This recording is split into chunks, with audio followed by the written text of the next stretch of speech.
Hi student, आज हम कक्षा 11वीं का अध्याय फर्स्ट रसायन विज्ञान की कुछ मूलभूत अवधारणाएं पढ़ाने के लिए जा रहे हैं। ये चैप्टर फर्स्ट है कक्षा 11वीं का।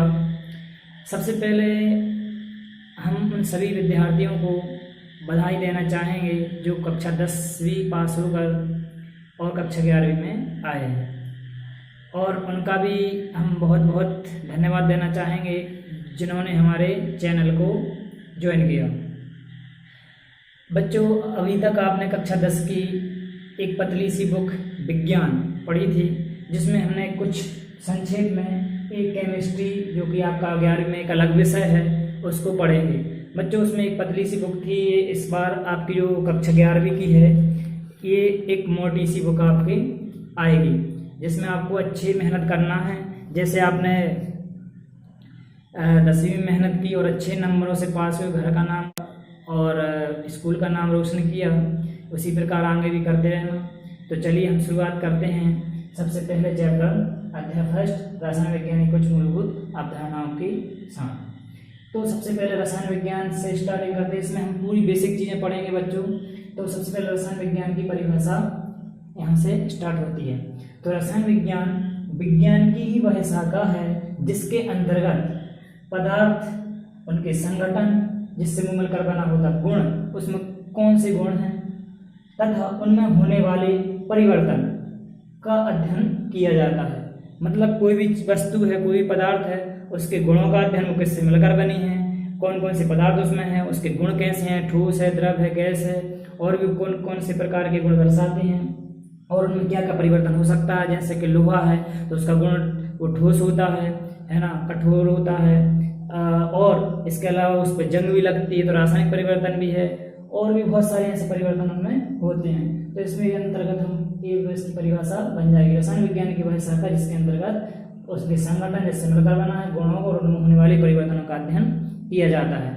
अच्छा बच्चों, रसायन विज्ञान की कुछ शाखाएं हैं जो बहुत महत्वपूर्ण हैं। जैसे कि पहली है भौतिक रसायन, अकार्बनिक रसायन, कार्बनिक रसायन, जैव रसायन और औद्योगिक रसायन। बच्चों, ये प्रमुख शाखाएं हैं। इसके अलावा भी बहुत सारी शाखाएं होती हैं रसायन विज्ञान में, जिनको हम आगे बड़ी क्लासों में, उच्च क्लासों में पढ़ेंगे। तो बच्चों, इसका प्रश्न बना लेना सभी आप, रसायन विज्ञान किसे कहते हैं, उनकी इसकी शाखाओं के नाम लिखिए, और इसके बाद उत्तर डाल के इनको लिख लेना आपको। बच्चों, इस अध्याय से 3 नंबर के विकल्प और एक प्रश्न 2 नंबर का आता है, तो अपना ही उसी प्रकार से प्रश्न बना के लिखते जाएंगे और समझते जाएंगे। तो ये आप सभी नोट कर लें। इसके बाद अगला प्रश्न आता है हमारा द्रव्य या पदार्थ के ऊपर से। तो इसका प्रश्न बना लेना सही बच्चे। द्रव्य या पदार्थ किसे कहते हैं, यह कितने प्रकारों में वर्गीकृत किया गया है, या इसे कितने प्रकारों में बांटा गया है। तो सबसे पहले द्रव्य या पदार्थ की परिभाषा समझते हैं। द्रव्य या पदार्थ एक ही चीज है, इसको द्रव्य बोलते हैं या पदार्थ बोलते हैं। इंग्लिश नेम इसका मैटर। तो ये छोटी क्लास से परिभाषा पढ़ते आ रहे हैं बच्चों। वह वस्तु जिसमें द्रव्यमान होता है, मतलब भार होता है, जो स्थान घेरती है, और जिसका अनुभव हमारी ज्ञानेंद्रिय हमारी 5 होती हैं प्रमुख रूप से, आँख, कान, नाक, जीभ, त्वचा द्वारा किया जा सकता है। मतलब हम इनके आँख के द्वारा देख सकें, हाथों से छूकर देख सके, जीभ से चख के से देख सकें, कानों से सुन सके और आंखों से देख सके। इनके द्वारा जो अनुभव किया जा सकता है, उसे हम हर चीज को, ऐसी हर चीज को क्या कहते हैं, द्रव्य या पदार्थ कहते हैं। जैसे कि ये पेन है, तो अगर इसको हम देखें तो इसमें कुछ वजन भी है, अगर हम इसको नीचे रख देंगे तो इसमें कुछ आयतन है, यानी जगह भी घेरेगा ये। तो ऐसी वस्तुएं जो इनका द्रव्यमान होता है और जो स्थान घेरती हैं, और उसका अनुभव हम अपने आंखों से देख भी रहे हैं, हाथों से उसको छू भी रहे हैं, तो ये अनुभव ज्ञानेंद्रियों द्वारा करते हैं, द्रव्य पदार्थ कहलाते हैं। जैसे कि पेन, लकड़ी, बोर्ड, कॉपी सब पदार्थ में आ जाते हैं। अब आता है पदार्थ का वर्गीकरण। तो पदार्थ को कितने प्रकारों में या कितने वर्गों में बांटा गया है। तो पदार्थ का वर्गीकरण हम मुख्य रूप से 2 प्रकारों में बांट सकते हैं या 2 प्रकारों में वर्गीकृत कर सकते हैं। पहला वर्गीकरण है भौतिक वर्गीकरण या भौतिक आधार पर भौतिक वर्गीकरण, और दूसरा है रासायनिक वर्गीकरण।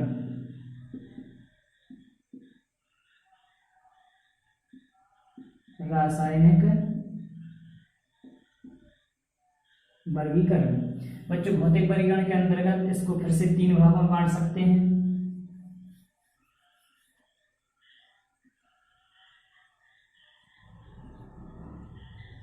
पहला ठोस,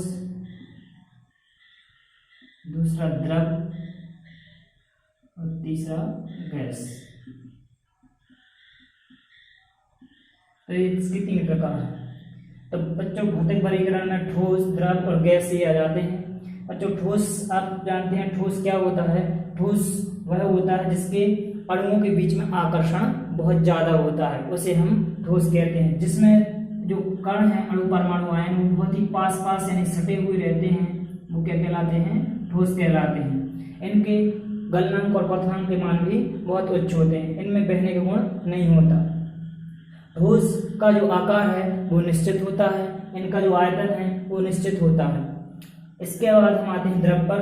तो द्रव में बच्चों इसमें जो अंतराणविक बल है वो ठोसों की तुलना में कम होता है, अर्थात इनमें जो अणु परमाणु जो होते हैं वो थोड़े दूर दूर होते हैं ठोस की तुलना में।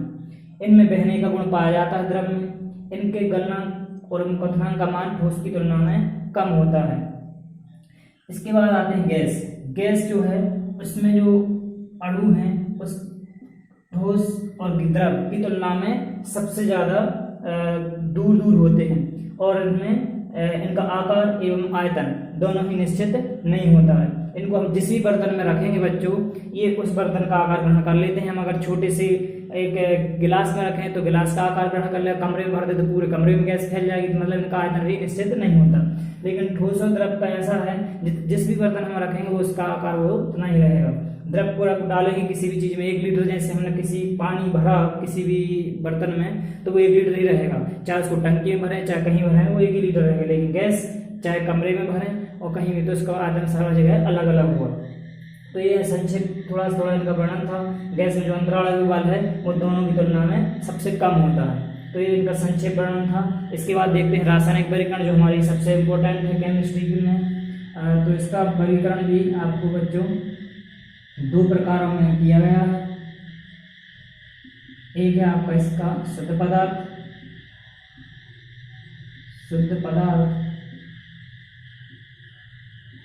और दूसरा है बच्चों मिश्रण।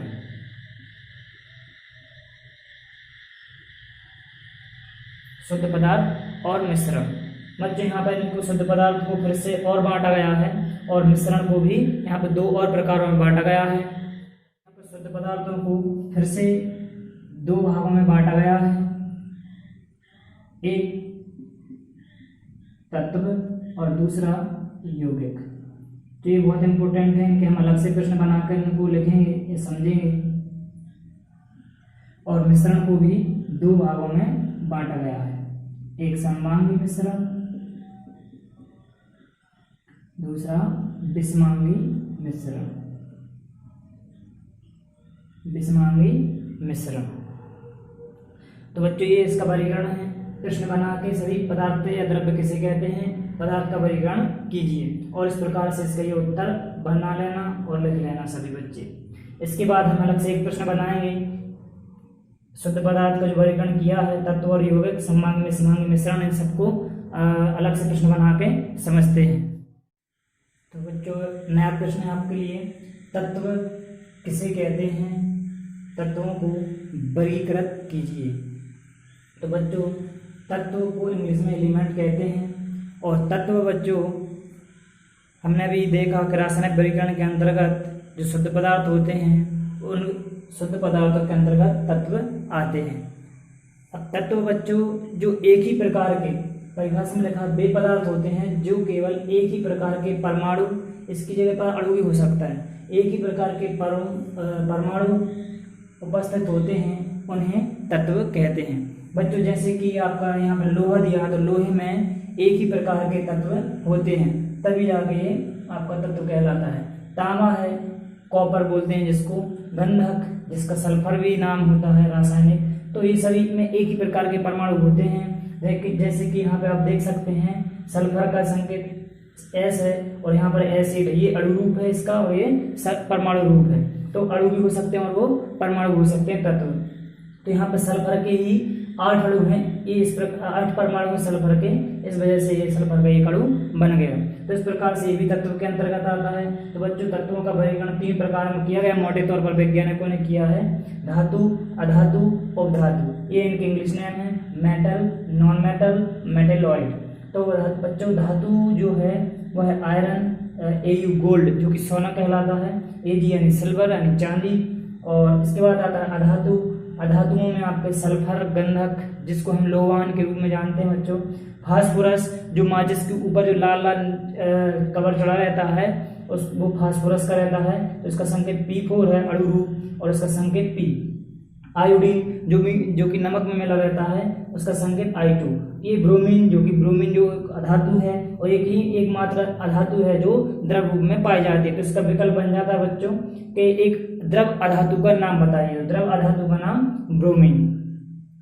और एक आता है द्रव धातु का नाम, तो द्रव धातु होती है आपकी Hg मरकरी। इसके बाद आते हैं ऐसे तत्व जो धातु और अधातु के बीच के गुण दर्शाते हैं, उनको कहते हैं उपधातु। तो यहाँ पे जो दिया है आपको antimony Sb, arsenic As, bismuth Bi, tin Sn, ये सभी उपधातु हैं। तो इस प्रकार से बच्चों तत्वों का वर्गीकरण किया गया है। यहाँ पर एक नोट है, इसको भी आप लगा लेना और लिख लेना। अभी तक ज्ञात तत्वों की संख्या 118 है, जिन्हें 4 ब्लॉक में बांटा गया है। बच्चों इसके बाद नया प्रश्न लिखते हैं। बच्चों नेक्स्ट प्रश्न बनाएंगे, यौगिक एवं मिश्रण किसे कहते हैं, उदाहरण देकर समझाइए। तो बच्चों यौगिक अब हम समझेंगे। यौगिक में बच्चों 2 या 2 से अधिक तत्व होते हैं और उनमें एक निश्चित अनुपात होता है। जैसे कि मान लीजिए हमारे पास हाइड्रोजन और ऑक्सीजन, हाइड्रोजन के 2 अणु और ऑक्सीजन का, हाइड्रोजन के 2 परमाणु और ऑक्सीजन का 1 परमाणु उपस्थित है, दोनों मिलकर H2O बनाते हैं। तो यहाँ पर 3 परमाणु मिलकर 1 अणु बना लिया। यहाँ पे एक निश्चित अनुपात होता है H2O में हाइड्रोजन और ऑक्सीजन का, तभी जाके यौगिक बनता है। तो यहाँ पे H2O एक यौगिक है। H2O का एग्जाम्पल आप यौगिक में लिख सकते हैं। उदाहरण हो जाएगा H2O, CO2, NH3 आदि। तो ये बच्चों इनके एग्जाम्पल हैं। तो H2O में हाइड्रोजन और ऑक्सीजन का अनुपात 2:1 है। कार्बन डाइऑक्साइड में कार्बन और ऑक्सीजन का अनुपात 1:2 है।